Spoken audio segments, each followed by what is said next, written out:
श्रीपाद श्री वल्लभ चरित्रामृत अध्याय 44 श्रीपाद राजम शरणम प्रपद्ये स्वर्णपीठिका पूर्वर्ण। श्री भास्कर पंडिताने त्या दिवशी आम्हास त्यांचे आदरातिथ्य स्वीकारून घरी राहण्याचा आग्रह केला व श्रीपाद श्री वल्लभांचे चरित्र ऐकविण्याची विनंती केली। आम्ही भास्कर पंडिताचा आग्रह मोडू शकलो नाही।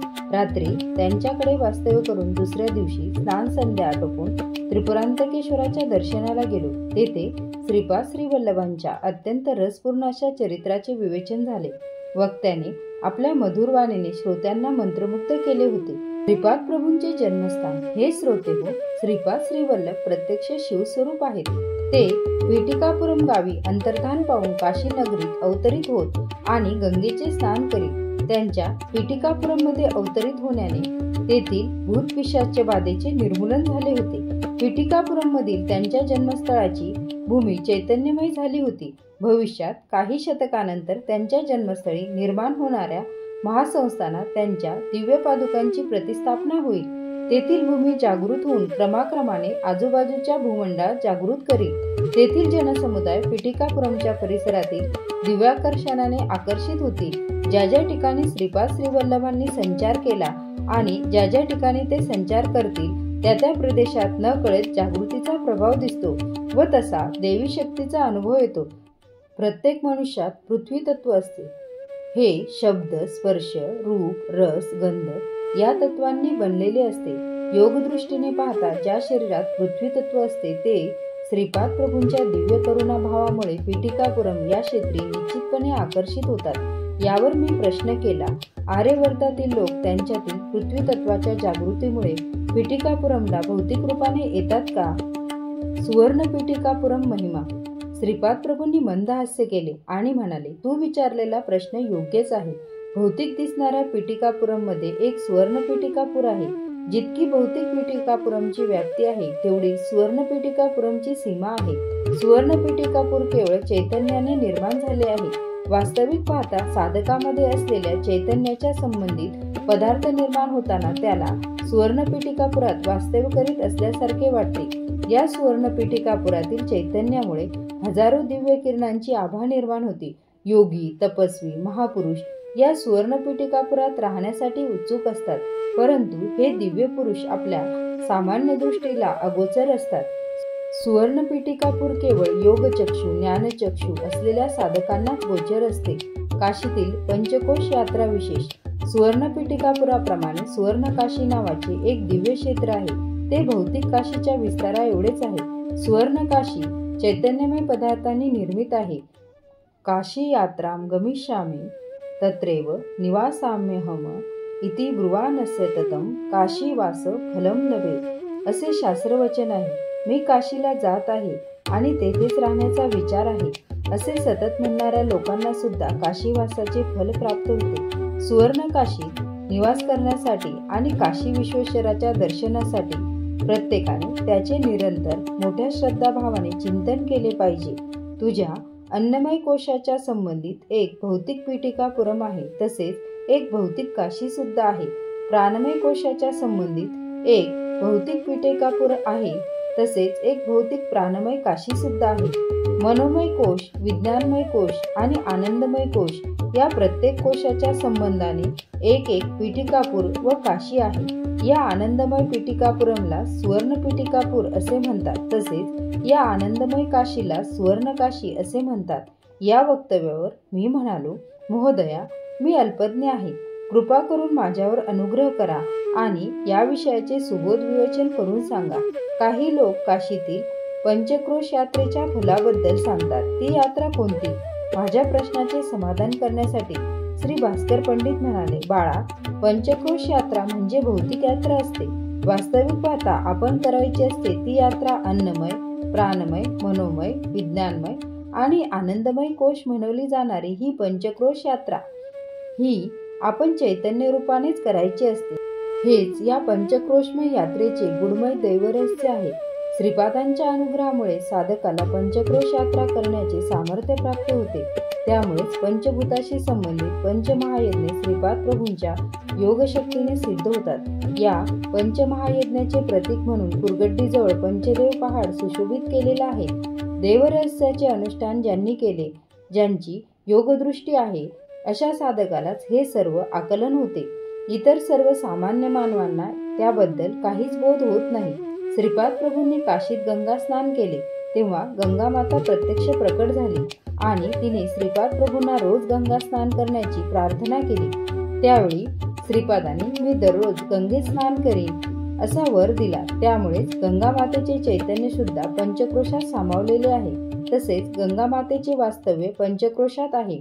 यावर मी म्हणालो, महाराज, गंगा माता जलस्वरूप असते ना, ती पंचकोशात कशी असेल? मला हे समजत नाही. यावर हसून भास्कर पंडित म्हणाले, बाळा, देवता या मंत्रस्वरूप असतात, त्या भौतिक स्वरूपात नसतात. मंत्रस्वरूप म्हणजे शब्द ब्रह्माचे शक्तिरूप होय. गंगा माता ही शक्ती देवता आहे, चैतन्य स्वरूप असलेली ही देवता असा याचा अर्थ आहे. ती भौतिक स्वरूपातील गंगा नदी ही तादात्म्य स्थितीतील अभिमान देवता आणि चैतन्य स्वरूपातील देवता आहे.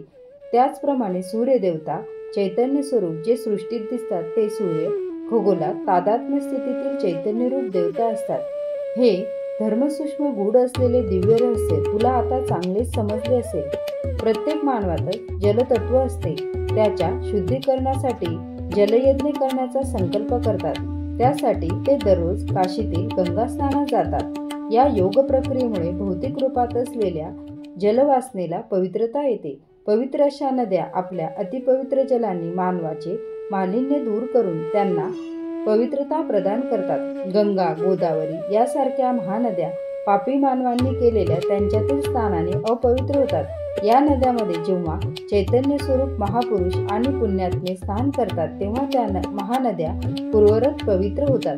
जलयज्ञ करण्याचा अर्थ म्हणजे जीवराशीच्या शरीरात जलस्वरूप आणि जलतत्वाचे शुद्धीकरण असते. श्रीपाद श्रीवल्लभ सार्वभौम आहेत. केवळ एका आदेशाने कोट्यानकोटी ब्रह्मांडाची रचना, रक्षण आणि विलय करणारे असे महान त्रिमूर्ती स्वरूप दत्तप्रभूच आहेत.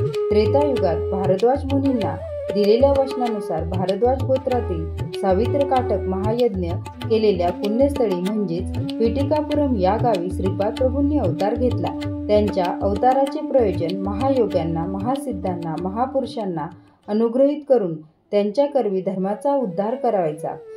त्यांनी या अवतारानंतर नरसिंह सरस्वती नामरूपाने अवतार घेणार असल्याचे सांगितले. या दिव्य वचनावर जे कोणी अविश्वास दाखवतील त्यांना आणि श्रीपाद प्रभूंच्या अवताराची जे अवहेलना करतील त्यांना पिशाच्य योनी प्राप्त होईल. हे बलहीन आणि अत्यंत हीनदीन अवस्थेस प्राप्त होऊन नरक यातना भोगतील. अशा पापी व्यक्तींना गाणगापूर येथे श्री नृसिंह सरस्वती स्वामींच्या अवतारात विमुक्ती मिळेल असे श्रीपादांनी सांगितले आहे. तू लिहित असलेला श्रीपाद श्रीवल्लभ यांचा चरित्रामृत ग्रंथ अक्षरशः अक्षरसत्य ग्रंथ आहे. हा ग्रंथ सर्व भाषेमध्ये अनुवादला जाईल. या महान ग्रंथाचे कोणत्याही भाषेत पारायण केले असता त्याचे विशिष्ट फळ प्रत्येकाला मिळेलच. याचे भाषांतर करण्याची योग्यता असणाऱ्यांची निवड ते स्वतःच करतील. या ग्रंथाचा अनुवाद करणारे आणि अनुवाद करण्यास सहाय्य करणारे संबंधित यांच्यावरही महाराजांची विशेष कृपा होईल. हा ग्रंथ पुण्य मंदिरात ठेवून त्याची पूजा केल्यास त्यांना कृपालाभ होईल.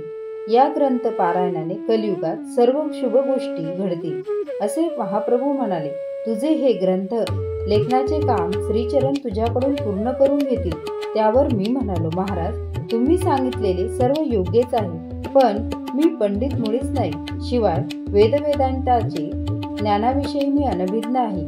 या अल्पज्ञाकडून आपण केवढे महत्कार्य करून घेत आहात याचे मला आश्चर्य वाटते आणि आनंदही होतो. यावर भास्कर पंडित म्हणाले, खरे तर असे दत्तविधानच आहे की निषिद्ध पदार्थाने रोग बळावतात, परंतु आश्चर्य असे की अद्भुत अशी महत्कार्य काही न येणाऱ्या सामान्य व्यक्तीकडून करून घेण्याचा श्रीपाद प्रभूंचा नित्य विनोदी स्वभाव आहे. हे त्यांच्या दिव्य शक्तीचेच निदर्शन आहे. एके दिवशी एक संन्यासी पिटिकापुरम मधील कुकुटेश्वर मंदिरात आले. त्यावेळी श्रीपाद श्रीवल्लभ बालावस्थेत होते. श्री नरसिंह वर्मा आणि व्यंकटपय्या श्रेष्ठी बालक श्रीपाद श्रीवल्लभांना घेऊन घोडागाडीतून कुकुटेश्वराच्या मंदिरात आले. त्यावेळी ते संन्यासी स्वयंभू दत्त मंदिरात ध्यानावस्थेत बसले होते. त्यांना पाहून श्रीपाद श्रेष्ठींना म्हणाले, या साधूला मंदिरात का येऊ दिले? नरसिंह वर्मा श्रीपादांना हलकेच म्हणाले, अरे बाळा, ते संन्यासी आहेत, त्यांना राग आल्यास आपणास ते शाप देतील. श्रीपाद म्हणाले, म्हणजे यांना सुद्धा राग येतो तर मासे पकडून ज्यांच्याजवळ माशांचा वास येतो त्यांना का संन्यासी म्हणावे? तितक्यात त्या संन्यासाने डोळे उघडले. त्यांच्याजवळ माशांचा वास येत होता ते त्या संन्यासांना समजले. ते खरेखुरे संन्यासी होते. त्यांनी श्रीपादांकडे पाहिले. त्यांना मत्स्य अवतारातील श्री विष्णूंची आठवण झाली. तेव्हा श्रीपाद म्हणाले, तुमच्या कमंडलूत सुद्धा छोटे छोटे मासे आहेत, तुम्हीच पहा. संन्याशावर विशेष अनुग्रह. संन्याशाला कमंडलूत मासे पाहून खूप आश्चर्य वाटले. श्रीपाद त्या संन्याशाकडे तीव्र नजरेने पाहत होते. तितक्यात ते संन्यासी अंतर्मुख झाले. त्यांना योगदृष्टी प्राप्त होऊन त्यांच्या शरीरातील रक्तनलिकेतील विभिन्न द्रवातील लहान लहान थेंब मत्स्याकार असल्याचे जाणवले. ते थेंब विविध प्रकारच्या अनुभूतीचे प्रदर्शन करीत होते. एक एक थेंब जणू काही एका एका वासनेचे रूप घेऊन माशाच्या आकारात तरळत होता. आहा, मत्स्यावतार प्रक्रिया म्हणतात ती हीच काय? असे आश्चर्यचकित होऊन ते संन्यासी ओरडले. या सूक्ष्म थेंबाविषयी ज्ञान प्राप्त झाल्यास प्रपंचातील सर्व वासनावर नियंत्रण ठेवता येणे शक्य असल्याचे त्या संन्याशाला कळाले. संन्यासी बहिर्मुख झाले. त्यांनी मंदहास्य करीत श्रीपादांच्या मुखाकडे मोठ्या श्रद्धाभावाने पाहिले. श्रीपादांनी सुद्धा मंदहास्य करीत त्यांच्याकडे पाहिले. संन्यासी श्रीपादांच्या चरण कमलावर नतमस्तक झाले. श्रीपादांनी मोठ्या प्रेमभराने आपला हात त्या संन्यासाच्या मस्तकावर ठेवून त्यांच्यावर अनुग्रह केला. त्या स्पर्शाने त्या संन्यासाच्या शरीरातील माशाचा वास लुप्त झाला आणि त्या जागी एक दैवी सुगंध येऊ लागला. यावेळी त्या संन्याशास पराशर मुनींनी आपल्या कृपादृष्टीने मत्स्यगंधेच्या शरीरास येणारा माशाचा दुर्गंध नष्ट करून त्या ठिकाणी सुगंध प्रस्थापित केल्याच्या घटनेची स्मृती झाली. याचप्रमाणे पतिव्रता मातलीच्या शरीरातून हे सुगंध येत असे, म्हणूनच तिला सुवासिनी असे म्हणत. ज्याप्रमाणे शरीरातील अनुभूती सुवासात परिवर्तित होतात त्याप्रमाणे भौतिक शरीरात सुद्धा बदल होऊन सुवासाची अनुभूती येते, असा श्रीपाद प्रभूने त्या संन्यासाला मौनबोध केला. यानंतर श्रीपाद म्हणाले, अरे बाबा, तुला मत्स्य अवताराबद्दल कळाले. देवी प्रकृती आणि असुरी प्रकृती यांना कुर्मावताराचा आधार आहे. मंदार पर्वताला कुर्मावर प्रस्थापित करून देवदानवांनी समुद्रमंथन केले होते. तू अंतर्मुख होऊन कासव ज्याप्रमाणे संकटाचे समय आपली इंद्रिये आत ओढून घेऊन ती नियंत्रणात ठेवतो, त्याप्रमाणे तू आपल्या ज्ञानेंद्रियांना आणि कर्मेंद्रियांना आपल्या स्वाधीन ठेवल्यास मोठा योगी होशील. असे न केल्यास बहिर्मुख होऊन सर्व दुर्गुणांनी युक्त होऊन राक्षस होशील. तू बहिर्मुख झाल्याक्षणी कोणीतरी तुला मारून टाकेल. तुला जीवन हवे असल्यास तू अंतर्मुख होऊन योगाभ्यास कर. असे केल्यास तुझी सर्व बंधनातून सुटका होईल. श्रीपाद श्री वल्लभांचा जय जयकार असो. फलश्रुती उज्ज्वल भविष्यासाठी